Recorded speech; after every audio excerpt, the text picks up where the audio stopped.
Welcome to Pathways, a career podcast from the Idaho State University Career Center. I'm your host, Mark Beaver. Today, we're speaking with Todd Johnson. He's director of the Veteran Student Services Center at Idaho State University. Todd had a goal from an early age that he achieved at a fairly early age. After that, he kind of just followed his interests, but was always proactive in working towards a future. And that's what eventually led him down a somewhat circuitous path, but led right back to working with something tied to that early goal. Please settle in and listen to my conversation with Todd Johnson. Hey Todd, how are you doing today? Outstanding, thanks. So you have one of these jobs, and the type of people that I love talking to, that I think that people maybe involved in a university understand that this is a position, but to the greater public, we might not all know that this is something that exists at universities. So I guess for one, could you tell us what your job is and kind of a bird's eye view of what you do? Sure. Well, I'm the director of the Veteran Student Services Center at ISU, and my main job is to make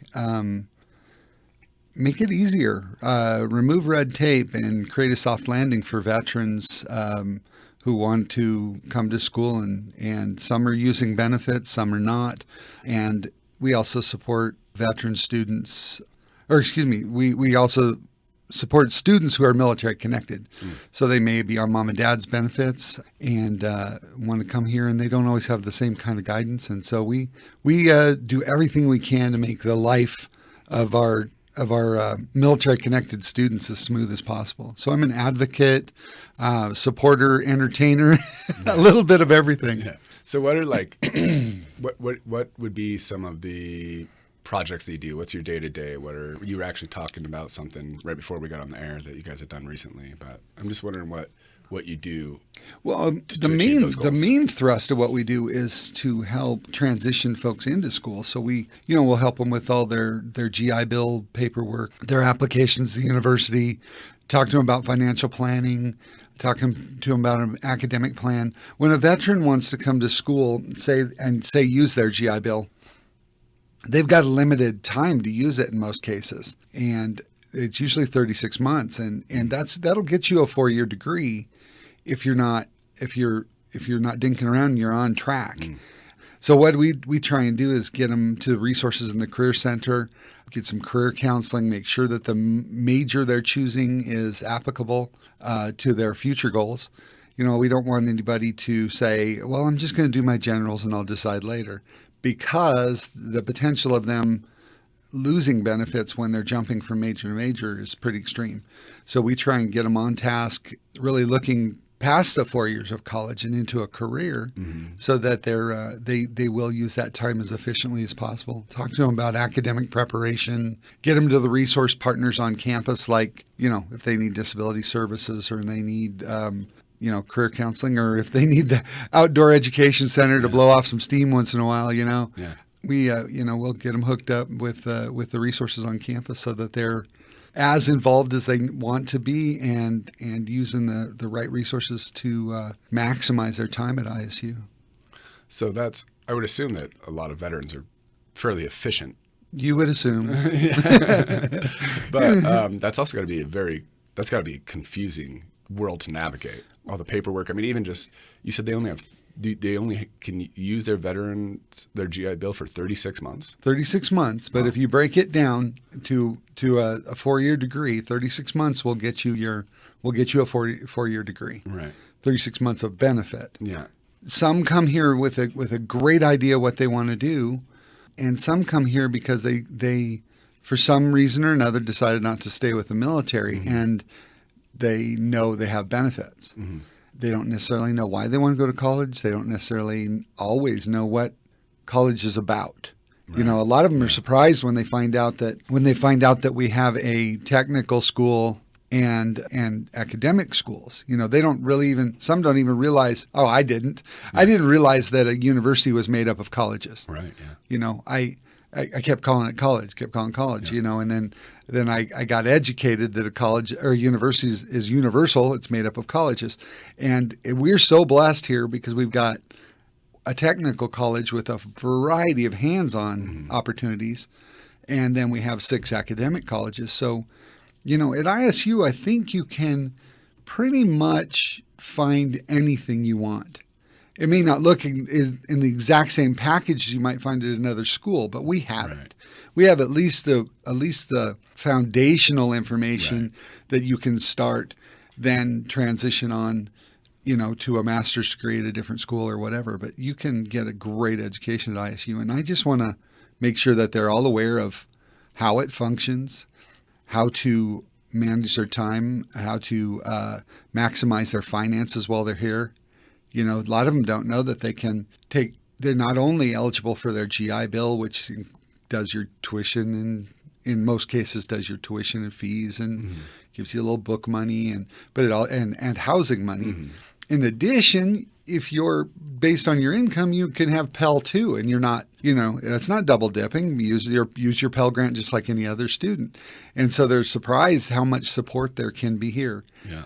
We have to give them some guidance in things like scholarships, because scholarships are a little different for somebody on military education benefits. They don't want them getting a scholarship that actually take away from their military benefits because because there's a lot of what am I trying to say? A lot of legal wording in some of those things that just because somebody's giving you money doesn't mean that then other people are going to let you keep your money. Right. So we do a lot of that kind of guidance and support. We work with the TRIO Veterans Services. Oh, yeah. And TRIO is a Department of Education grant that helps transitioning vets too. And we're really blessed to have them in our facility. We work with Bannock County Veterans Services to help with medical referrals, disability claims, home loans, whatever the veteran might need. We're really blessed to have them in our facility. And so we try and be part triage and part cradle to grave across the board kind of support. So we're really aware of the needs of the vets, and then we kind of guide them to the things that are going to make their lives easier. Yeah, that's amazing. That's amazing to have a resource devoted to that. Because, I can, as you're talking about this, I'm imagining, as I've helped out with some advising and things in the past, just the little things that you mentioned. If they get this scholarship, is it going to take away from this federal money that they might have somewhere else? Right. And all those kind of small variations. But to have an office just devoted to that world is such a great resource, because then they don't have to be, going to a different office where, maybe people don't have the specific training, or they're kind of, crossing their lines and what they're thinking about with a different type of student as compared to this situation. Do all universities have something like this? They're working towards it, but no, ISU was a game changer in the industry, because Scott Turner, who was our VP of Student Affairs in 2008, 2009, somewhere in that region, he saw vets coming back from Iraq and Afghanistan and knew that they needed a different kind of support, and he set up the advocacy side, which is what I do. And they were smart enough to leave the stressor, which is how you pay for school, in the registrar's office. So we're really blessed. We have Kerry Larson in our registrar's office. He's a military education benefits chief. So he does the VA, and then he's got a staff member who does the tuition assistance for the Department of Defense for like Guard and Reserve folks. And then we work with the ROTC folks, Captain Gehring up in the ROTC, to really just tie the whole military connected thing together. So we're really massively blessed. Now, if we were closer to a full-on military base, it'd look a little different, but I don't think it'd be any better, if that makes any sense. Yeah.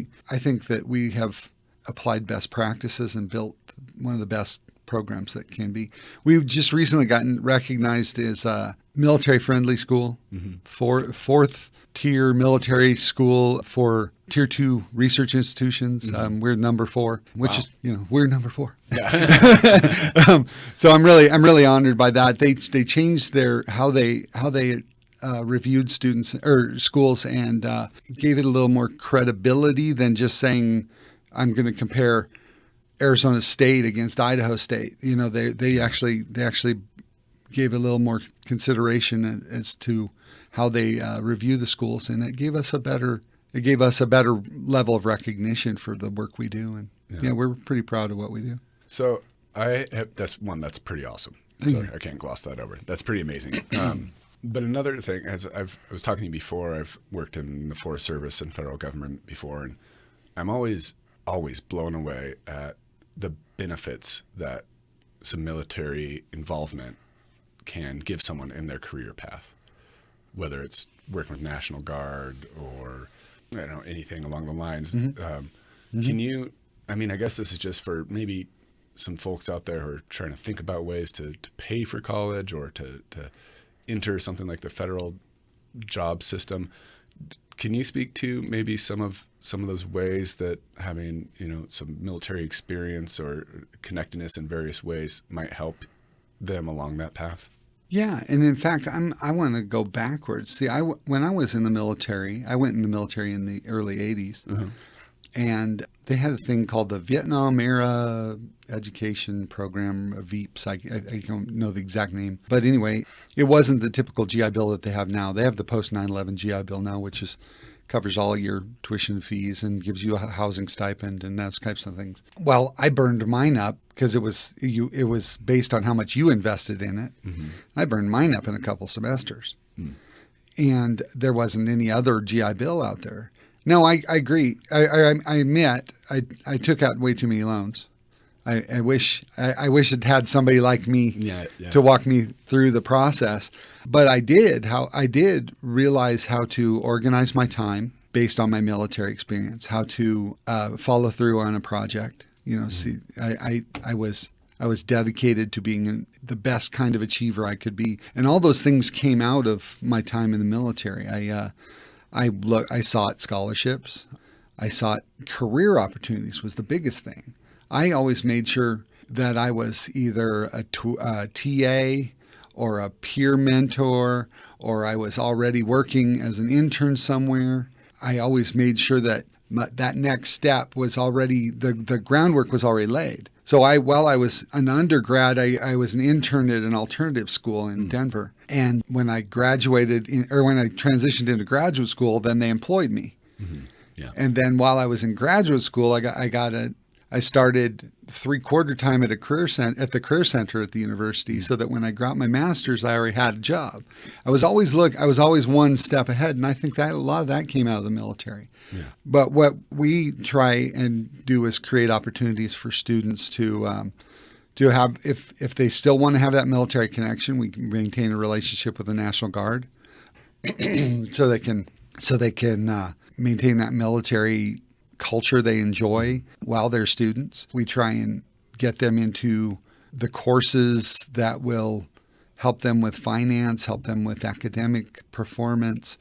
We try and talk to them about their opportunities with scholarships. Even right down to the idea that I employ, quote unquote, a couple different CPIs as leaders, career path interns. I employ VA work study students, and if anybody out there is listening, I'd love some more students to apply. Everybody on campus is hurting for work study students and interns. But I guess to go back to your question, what I work really hard to do is make our veteran and military connected students aware of the skills that they may not directly relate to their military experience that are going to make their academic experience thrive. Yeah. I'll give you one good example. If you're ever doing a group project in a class, grab a vet because they're great at logistics. They're great at time. They'll hold the group accountable. They want that good grade, and 9 times out of 10, they'll be the ramrod that keeps the group tight and performing, because that's what we learned in the military. Yeah.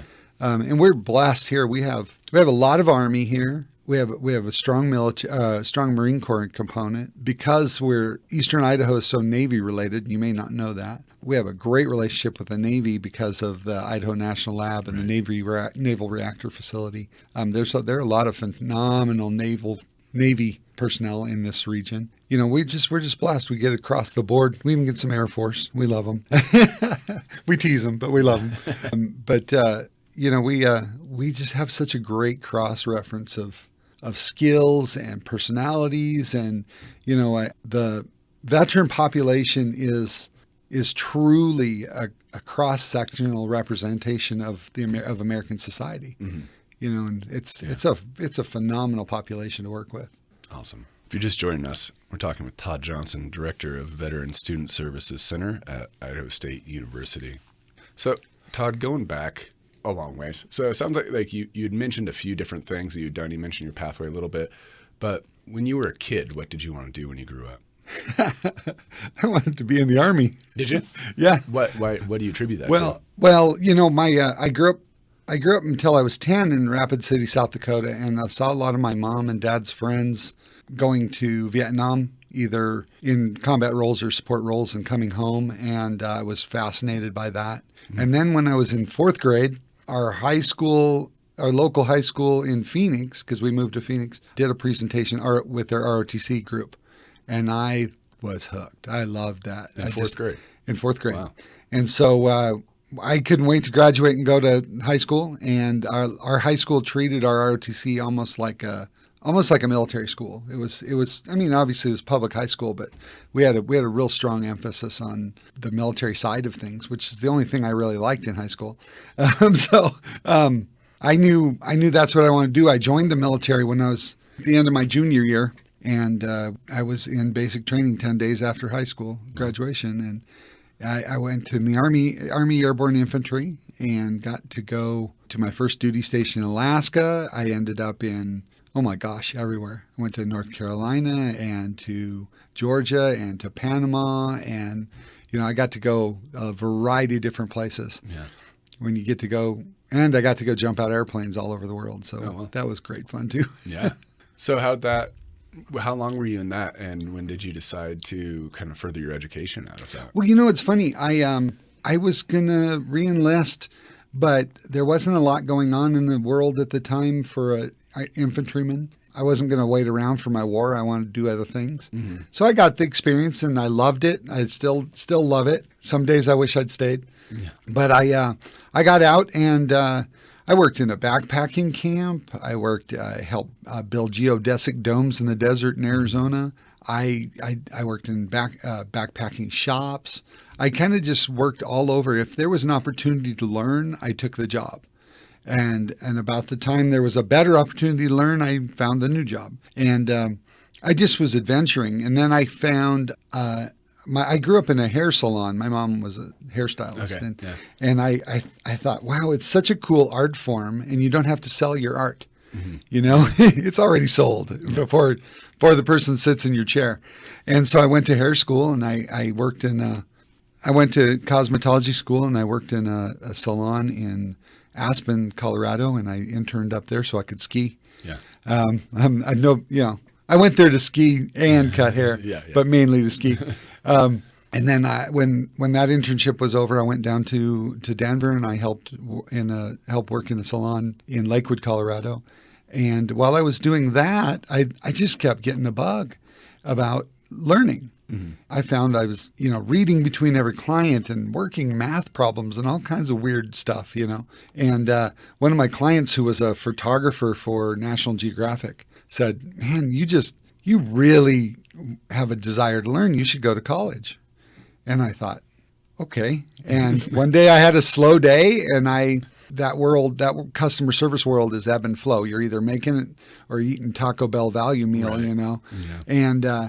And it was a big dollar day that every time the phone rang, there was a cancellation. I was like, okay, I can't live like this anymore. So I went to the local community college and signed up and never looked back. I got my associate's degree from there, transitioned to the University of Colorado at Denver, mm-hmm. and found that I love psychology.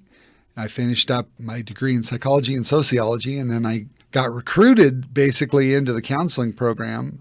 So I transitioned to the College of Education there at CU Denver and got my degree in counseling psychology and counselor education, and found my way into the career world and academia. And I love college student personnel. I love working with college students and helping them find their potential.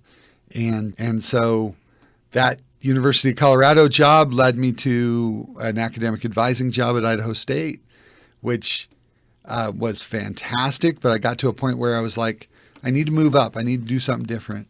And I got an opportunity to go work at the Idaho National Lab as an internship coordinator. Oh, wow. That was really interesting. I can't say it was always fun, but it was always interesting. How so? Because you were meeting college students from all over the United States, and these are the cream of the crop college students. They want to work in the nuclear research facilities and bio research and renewable energies, and and they're just they were gung ho and they were really fun to work with. But I found that they didn't need help. So I was essentially an HR person because they're so driven. They were so driven. Personalities. Yeah. Some of them needed to, be told to take a shower once in a while. But they were so focused on writing computer code or whatever, But they were great. They were great students, and I really enjoyed meeting them. But it wasn't showing someone their potential like being an academic advisor. Sure. And so when I had an opportunity to come back to Idaho State and work with the veterans programs, I jumped on it. I had been the academic advisor for one of the first veterans clubs at ISU. Okay. And we'd contributed quite a bit to the building of the Veteran Student Services Center, never thinking that someday I'd be running the place. Sure. And, I just was super blessed. I got to come back to ISU, and I've been doing this now for 8 years. So did the Veteran Student Center essentially kind of start as a student club that evolved or saw a need? Did the VP that you were talking about, Scott Turner, was it? Do you think there was a correlation? Did he see how thriving that club was, and that maybe these students really needed something a little bit more? I believe so, and that was a club that started on the Idaho Falls campus. We had a gentleman named Jimmy Young who came, and he and I put together the very first iteration of the veteran. What was it called? Armed Forces Club. Armed Forces Veterans Club. And then Jimmy transitioned to finish his program in Pocatello.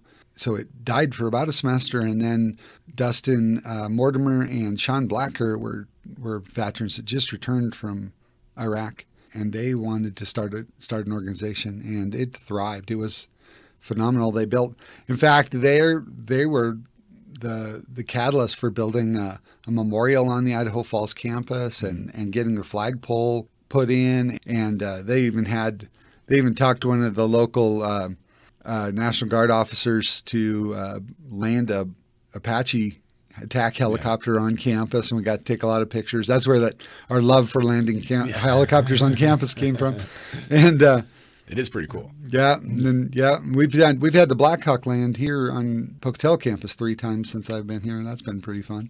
But so Scott Turner saw that there was a need and came and consulted with us, and then built the Veteran Student Services Center as a center. Yeah.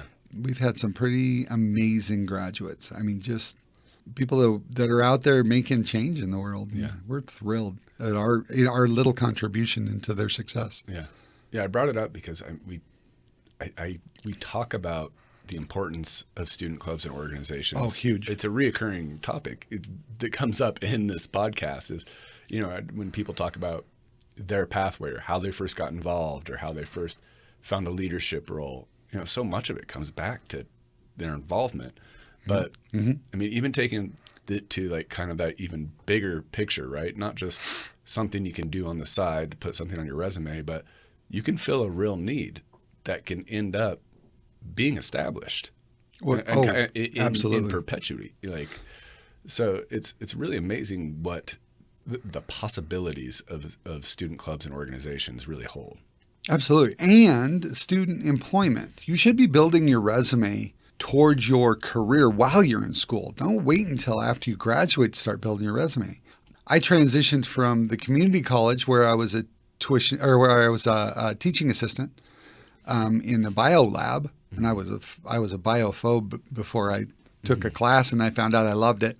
So I got some of that kind of experience, and then I went to University of Colorado, and during orientation, they brought out the peer mentors, and I thought, oh, that is a cool gig, because they were students helping students.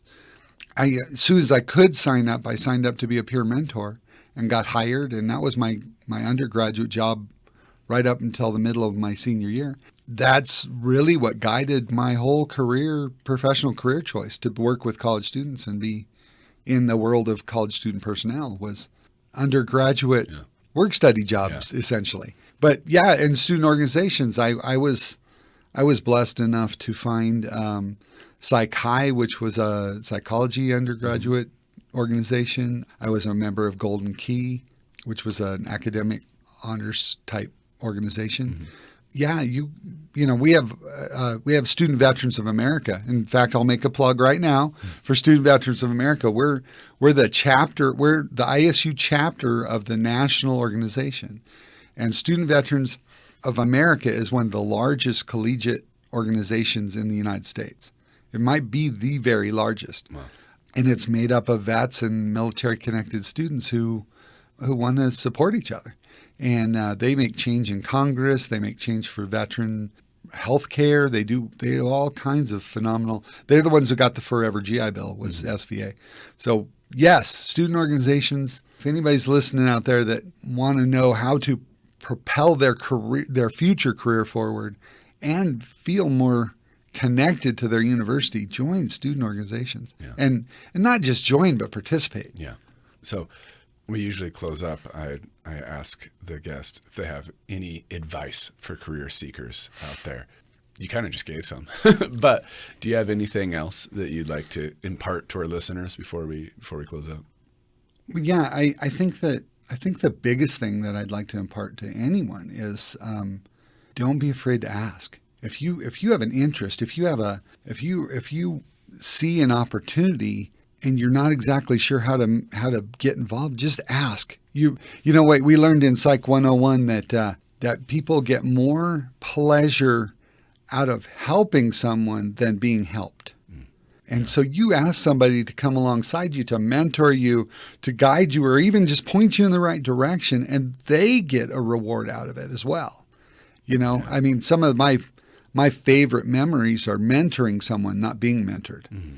And so I just say, if you want to do something to forward your career, or to create a new opportunity, or to develop a new company or a new product or anything, just ask for help. Ask people, how can I get this off the ground? And you'll be blown away by how many people will be honored to be your wingman, So amazing. Fantastic advice. Thanks, John. Thanks, brother.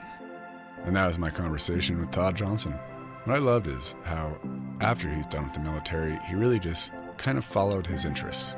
Whatever he wanted to learn about, he went and threw himself in there. But also, he was always so intentional about building towards the future. That's what really kind of led him to some passions in his life that he has been able to apply that tie directly back to the thing he was originally interested in. It's the military. If you're interested in your career path, please visit the ISU Career Center website at isu.edu/career. Likewise, if you're interested in hearing about other types of careers, you can check out the Pathways Archive on Spotify, YouTube, and at kisu.org. Likewise, tune in the second Wednesday of every month at 7:30 to hear a Pathways episode on KISU FM. From the ISU Career Center, this is Mark Beaver, wishing you a fantastic rest of your day.